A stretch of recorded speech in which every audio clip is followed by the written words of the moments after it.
Undas o Todos los Santos.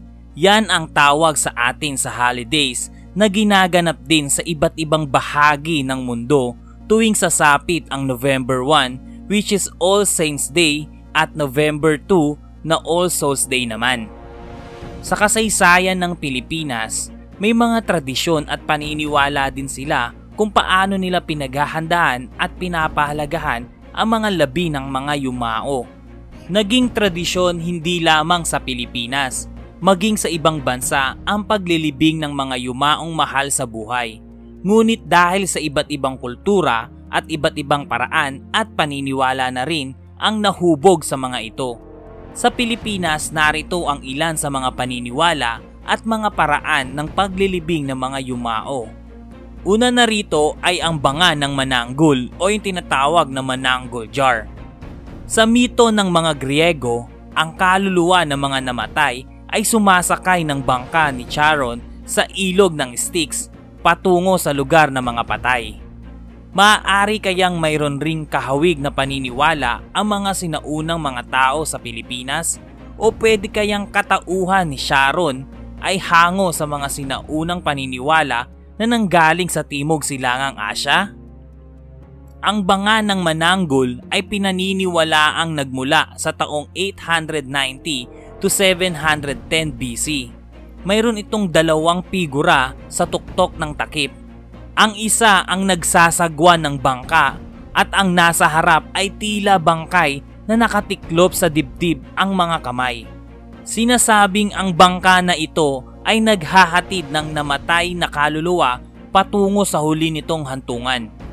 Nahanap ito sa yungib ng mananggul, isang pook libingan noong panahon ng Neolitiko. Kasama ang mananggul sa importanteng grupo ng mga yungib ng Tabon sa Lipon Point, Palawan. Pinaniniwala ang ginamit ang banga para sa secondary burial, kung saan inilalagay sa loob ang buto ng namatay ngunit hindi ibinabaon ang banga. Gawa ang banga sa luwad at buhangin at mayroon itong disenyo ng takip na hawig sa mga alon ng dagat. Kasamang nadiskubre din ang bangkay ng tabunman malapit sa banga ng mananggul. Tunay na walang katulad ang disenyo at hubog ng banga ng mananggul at itinuturing na mahusay ang naghubog nito. Pinatutunayan nito na mayroong paniniwala sa susunod na buhay o buhay pagkatapos ng pagkamatay ang mga unang tao sa Pilipinas. Ang ikalawa naman ay ang hanging coffins in Sagada. Kung karaniwang 6 feet under the ground ang sistema ng paglilibing sa mga yumao sa Pilipinas, kakaiba ang nakaugalian ng mga naunang katutubo sa hilagang bahagi ng Luzon, kung saan pataasan ang pagsabit ng ataol sa kanilang pumanaw na mahal sa buhay sa gilid ng bundok. Isa sa mga atraksyon ng turismo sa Sagada Mountain Province ang kanilang hanging coffins, kung saan makikita ang mga ataol na nakasabit sa matigas na bahagi sa gilid ng bundok. Sinasabing mahigit 2,000 taon na ang tradisyon sa paglilibing sa gilid ng bundok na sinimulan ng mga ninuno ng katutubo sa Sagada. Isa umano sa paniniwala sa ganitong tradisyon ay mas mataas ang pwesto, mas malapit sa kinikilala nilang Diyos. Hanggang ngayon, may ilan pa ring nakatatanda sa Sagada ang nais ilibing sila sa mataas na bahagi ng bundok sa halip na sa sementeryo. Sa Sagada rin makikita ang paraan ng mga pagpepreserba sa mga labi ng yumao o gawing mami ang pumanaw.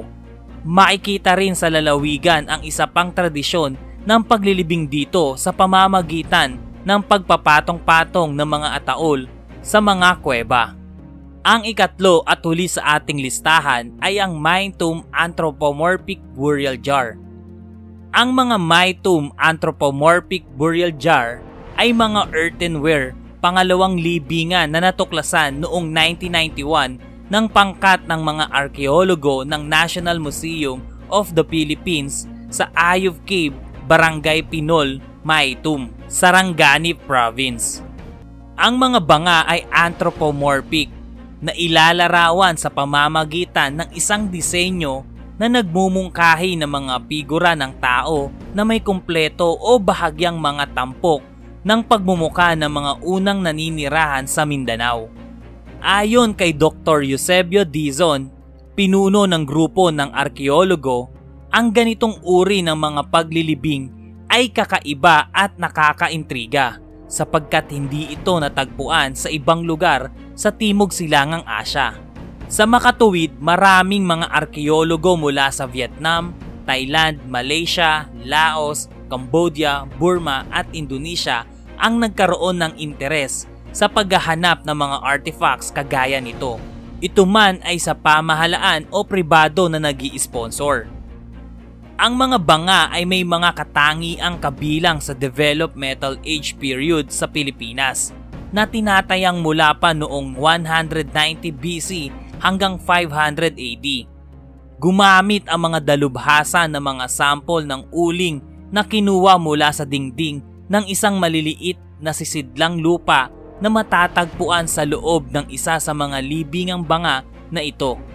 Ang mga impormasyon tungkol sa mga palayok na naglalaman ng mga anyo ng tao habang naghahanap ng mga kayamanang naiwan mula sa digmaang Pasipiko. Ito ay ibinahagi sa pamamagitan ng isang tawag sa telepono noong June 3, 1991 sa pagitan ng isang geologist sa pagkonsulta na nagngangalang Michael Espadafora at isang archaeologist na nagngangalang Dr. Eusebio Dizon. 3 araw makalipas, nakatanggap ang arkeologo ng mga larawan ng mga pambihirang artifacts na nakolekta ng mga lokal na residente. Ang mga artifacts na ito ay may mataas na posibilidad na makabuluhang hindi lamang sa kasaysayan ng Mindanao, kundi pati na rin sa buong kasaysayan ng Pilipinas. Sa videong ito ay ipinakita namin ang ilang mga impormasyon patungkol sa mga paraan ng paglilibing ng mga Pilipino o mga sinaunang Pilipino sa mga yumaong na mahal sa buhay. Bilang pagtatapos sa videong ito, nais naming pasalamatan ang mga walang sawang sumusubaybay sa aming channel. Nawa ay pagpalain kayo ng Panginoon. Maraming salamat.